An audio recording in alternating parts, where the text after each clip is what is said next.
പ്രിയപ്പെട്ട പ്രേക്ഷകരെ, ഞാനിപ്പോൾ മല്ലപ്പള്ളി ബസ് സ്റ്റാൻഡിനോട് തൊട്ട് ചേർന്നുള്ള പഞ്ചായത്ത് മല്ലപ്പള്ളി പഞ്ചായത്തിൻ്റെ ഷോപ്പിംഗ് കോംപ്ലക്സിൻ്റെ ഭാഗമായി കാണുന്നത് കേട്ടോ.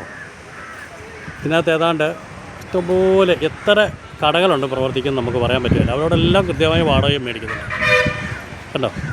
ആ ബിൽഡിങ്ങിൻ്റെ ബസ് സ്റ്റാൻഡിനോട് സൈഡിലുള്ള ബിൽഡിങ്ങിൻ്റെ സൈഡിൽ നിൽക്കുന്ന കണ്ടോ കാടുകളും മരങ്ങളൊക്കെ കണ്ടോ. ഇതൊന്ന് വെട്ടി മാറ്റാൻ പോലും. ഇതൊന്നും പഴക്കമുള്ള ബിൽഡിങ്ങാണ്, നമുക്കറിയാം പഴക്കമുള്ള ബിൽഡിങ്ങാണ്. പക്ഷേ ഇത് പഞ്ചായത്ത് അധികൃതരുടെ അനാസ്ഥ കാരണം വേറൊരു ഭാഗം കൂടെ ഞാനിപ്പോൾ കാണിക്കാം. ആ ഭാഗം കൂടെ ഞാനിപ്പോൾ നിങ്ങളെ കാണിക്കും. അപ്പോൾ പഞ്ചായത്തിന് തന്നെ വണ്ടിയും വന്നിട്ടുണ്ട് കേട്ടോ. വന്നിട്ടുണ്ട്.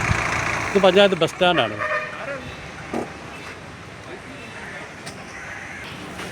ഇതുകൂടെ നിങ്ങളൊന്ന് കാണണം കേട്ടോ.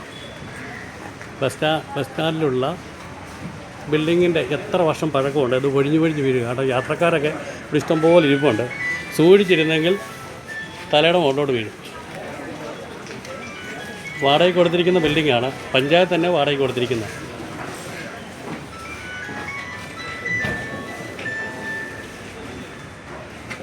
ഉണ്ടോ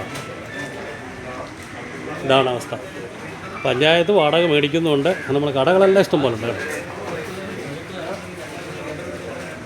അതുകൊണ്ട് യാത്രക്കാർ പ്രത്യേകം ശ്രദ്ധിക്കുക. എന്താണെന്നറിയാമോ, ഏത് സമയത്തും മോളിൽ നിന്നുള്ള സിമെൻറ്റോ അല്ലെങ്കിൽ കോൺക്രീറ്റോ ഇടിഞ്ഞു വീഴാൻ സാധ്യതയുണ്ട്.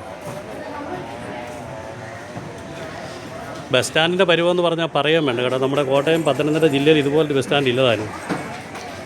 ഒരു കൺഫറൻസ് സ്റ്റേഷൻ്റെ നമ്മൾ കഴിഞ്ഞ ദിവസം ഞാൻ വീഡിയോ ചെയ്തതാണ്. അതൊരു തുടങ്ങിയിട്ട് ഏതാണ്ട് ഒരു 2 മാസമായി. അതേ പരുവത്തിലിപ്പം നിൽക്കുക.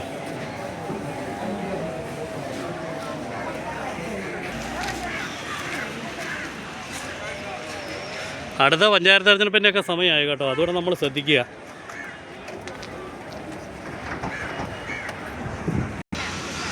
കഴിഞ്ഞ ദിവസമേ ഈ പഞ്ചായത്ത് ഷോപ്പിംഗ് കോംപ്ലക്സിൻ്റെ അകത്തുനിന്ന് കോൺക്രീറ്റ് സാധനങ്ങളിൽ താഴെ വീണ ആർക്കാട്ടൊക്കെ യാത്രക്കാർക്ക് പരിക്കൊക്കെ പറ്റി. അതിൻ്റെ ഭാഗമായിട്ട് പഞ്ചായത്തിൻ്റെ വാഹനം പഞ്ചായത്ത് അധികൃതർ അന്വേഷണത്തിൽ വന്ന സമയമാണ് കേട്ടോ. മെയിൻ്റനൻസ് എങ്ങനെ ചെയ്തെങ്കിൽ, അതായത് ഇപ്പം പഴയ ബിൽഡിങ്ങാണ്. പഴയ ബിൽഡിംഗ് ഒന്ന് മെയിൻ്റനൻസ് ചെയ്ത് കഴിഞ്ഞാൽ തീർച്ചയായിട്ടും പ്രശ്നം പരിഹരിക്കാൻ സാധിക്കും. അതുകൂടാതെ ഈ ബിൽഡിങ്ങിൻ്റെ മുകളിൽ നിൽക്കുന്ന കാടും അതുപോലെ മരങ്ങളൊക്കെ ഒന്ന് വെട്ടിമാറ്റി ഒന്ന് മെയിൻ്റനൻസ് ചെയ്താൽ പ്രശ്നം പരിഹരിക്കാവുന്നേ ഉള്ളൂ. ഉടനടി പരിഹരിക്കുമെന്ന് നമുക്ക് പ്രതീക്ഷിക്കുന്നു. Okay, thank you. അടുത്തൊരു വീഡിയോ കാണുന്നത് വരെ.